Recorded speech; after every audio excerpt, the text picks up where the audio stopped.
నమస్తే, welcome to our channel. నేను miss సిరి. Real estate రంగంలో చాలామందికి చాలా సందేహాలు ఉంటాయి. అయితే ఇప్పుడు RRR అంటే రీజనల్ రింగ్ రోడ్ గురించి కూడా చాలా సందేహాలు ఉన్నాయి. అయితే ఈ సందేహాల్ని మనకి నివృత్తి చేయడానికి మనతో పాటు ఉన్నారు CEO and founder of realtor oxygen doctor Nandi Rameshwar Rao గారు. సార్కి అయితే 30 years ఎక్స్పీరియన్స్ ఉంది రియల్ ఎస్టేట్ రంగంలో. అయితే ఇప్పుడు మనకున్న ఈ రీజనల్ రింగ్ రోడ్ గురించి ఏవైతే డౌట్స్ ఉన్నాయో సార్ని అడిగితే తెలుసుకుందాం. నమస్కారం సార్. నమస్కారం సార్. ఇప్పుడు చూస్తున్నట్టయితే మనం రీజనల్ రింగ్ రోడ్ RRR అంటున్నాం. దీని గురించి మనం గతంలో అయితే విన్నాం చాలా వరకు, అంటే గత ప్రభుత్వం ఉన్నప్పుడు. కాకపోతే ఇక్కడ కూడా వర్క్ అనేది చాలా తొందరగా జరగలేదు. కానీ ఇప్పుడైతే ప్రతిరోజు న్యూస్ పేపర్స్లలో చూస్తున్నాం RRR గురించి. సో ఇప్పుడు మరి వర్క్ జరుగుతుంది. ఎలాంటి డెవలప్మెంట్ ఉండబోతుంది సార్? అంటే ఆ చుట్టుపక్కల మరి ప్లేసెస్కి ఎలాంటి వాల్యూ ఉండబోతుంది? చాలా మంచి ప్రశ్న సిరి. రీజనల్ రింగ్ రోడ్ అనేది హాట్ టాపిక్లో ఉంది. అవును సార్. ఇప్పుడు పూర్వకాలం మనం ఏదైనా పెళ్ళిళ్ళకి, ఫంక్షన్లకి, బర్త్డేకి వెళ్తే రాజకీయాల గురించి మాట్లాడుకున్నాం. అవును సార్. ఈ రోజుల్లో ప్రజలు రియల్ ఎస్టేట్ గురించి మాట్లాడుకుంటున్నారు. అందులో ముఖ్యంగా మెట్రో ఒకటి, RRR ఒకటి, HMDA ఒకటి అని.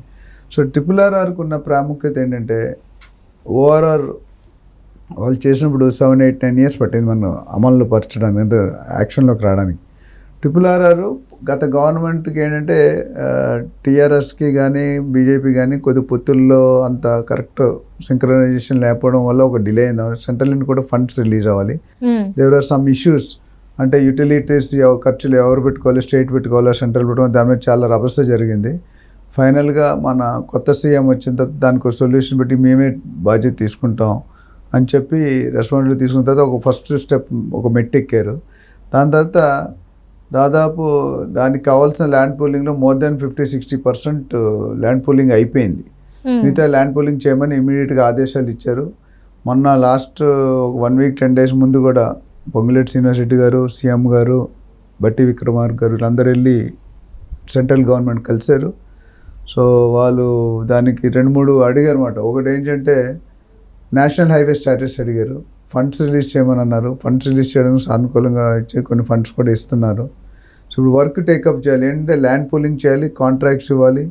ఒకసారి నాకు తెలిసి RRR 3 సంవత్సరాలు కంప్లీట్ చేస్తూ ఉంటున్నారు, కానీ బట్ కొద్దిగా డిలే తీసుకున్న 4-5 సంవత్సరాల కల్లా ఒక 1/2 ఆఫ్ ది మొత్తం RRR అనేది 330+ square kilometers. సో ఇది ఒక 182 వస్తుంది.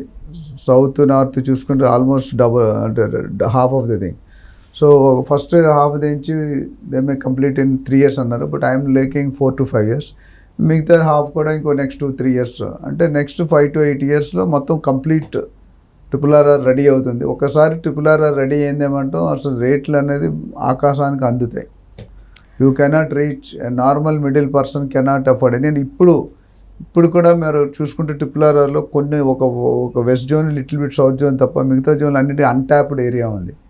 అటు ఈస్ట్ విజయవాడ హైవే కానీ, వరంగల్ హైవే కానీ, ఇటు కోంపల్లి, మేడ్చల్, తూప్రాన్ హైవే కానీ చూసుకుంటే అంతే అనుకున్నంత అభివృద్ధి కొద్ది పెరిగినాయి, బట్ ఇటుపక్క పెరిగినంత అటుపక్క పెరిగినట్టు పెరగలేదనేది జనాల అపోహ, అండ్ వాస్తవం కూడా అదే.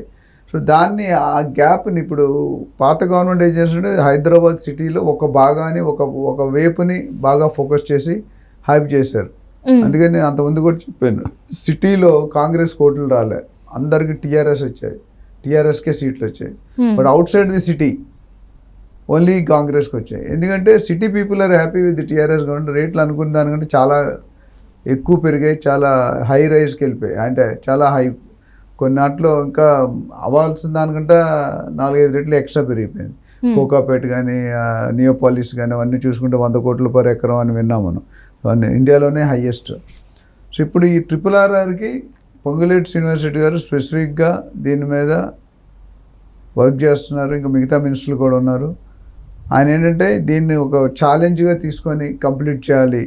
ఇది కంప్లీట్ చేస్తే గవర్నమెంట్కి రెవెన్యూ వస్తుంది, పబ్లిక్ విల్ హ్యాపీ, టైం మిగులుతుంది, ట్రావెల్ టైం మిగులుతుంది.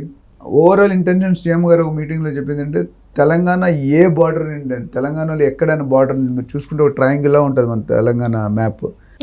బార్డర్ నుండి చూసుకుంటే 1.5-2 గంటల్లో సిటీకి రీచ్ అవ్వాలి, అది ఆయన ఎయిమ్. సో దానికి RRR కానీ అయిపోయిందంటే మాత్రం అది డెఫినెట్గా 100% పాసిబుల్. అంటే ఇప్పుడు మనకి 3-4-5 గంటలు పడుతుంది తెలంగాణ నుండి అక్కడ వేరే ఊరిలో రావాలంటే. ఇప్పుడు మనకు రావాలంటే చాలా టైం పడుతుంది. ఇప్పుడు ఈ RRR అయిపోయిన తర్వాత 1.5 to 2 hours any corner of the Telangana state అండి సెంటర్కి రావచ్చు. So that's the advantage. So funds sanction అయినాయి, వర్కులు స్టార్ట్ చేస్తున్నారు, ఆల్రెడీ కాంట్రాక్ట్స్ ఇమ్మన్నారు, టెండర్స్ పిలిచారు. సో ఇది ఎంత స్పీడ్గా చేయాలంటే అంత స్పీడ్గా చేయాలనేది ఒక ఆకాంక్ష వాళ్ళకి ఉంది మైండ్లో. దాని ప్రకారం RRR కంప్లీట్ అయిపోతే నార్మల్ మధ్యతరగతి మనిషి కూడా, ఎందుకంటే ఇప్పుడున్న ఈ గ్యాప్ని ఇప్పుడు లేటెస్ట్ ఏం చేశారంటే HMDA పరిధి కూడా పెంచారు. అవును సార్. HMDA పరిధి అంటే ఇప్పుడు RRR వరకు ఆల్మోస్ట్ వెళ్ళిపోతుంది. అంటే DTCP అనేటప్పుడు కొద్దిగా చీప్ ఉంటుంది, గ్రామ పంచాయతీ ఇంకా చీప్ ఉంటుంది. గ్రామ పంచాయతీ అనేది లేదు. ఇప్పుడు ఏదైతే DTCP షాద్ నగర్ కానీ బాలానగర్ కానీ ఇవన్నీ కూడా DTCP రేంజ్లో ఉన్నాయి. ఇప్పుడు లేటెస్ట్ ఏంటంటే గవర్నమెంట్కి రెవెన్యూ కావాలి, పబ్లిక్కి ఫెసిలిటీ కావాలి. HMDA అనగానే వాల్యూ ఎక్కువ ఉంటుంది. హైదరాబాద్ మెట్రోపాలిటన్ డెవలప్మెంట్ అది DTCP అనగానే కొద్దిగా తక్కువ ఉంటుంది. సో ఇప్పుడు ఏంటంటే సీఎం గారు ఆల్రెడీ HMDA పరిధికి ఎక్స్టెండ్ చేశారు 30 kilometers వరకు.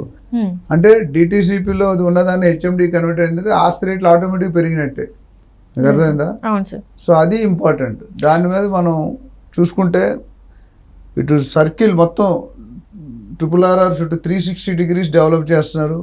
శాటిలైట్ టౌన్షిప్స్ వస్తున్నాయి, తర్వాత ఫార్మా విలేజెస్ వస్తున్నాయి, తర్వాత ఇప్పుడు ముఖ్యంగా east Vijayawada highway, Warangal highway చూసుకుంటే కూడా SEZలు కానీ, ఇండస్ట్రియల్ జోన్ కానీ, స్పోర్ట్స్ సిటీ కానీ, ఇలా రకరకాల హెల్త్ గురించి సంబంధించి చాలా వరకు కసరత్తు చేస్తున్నారు.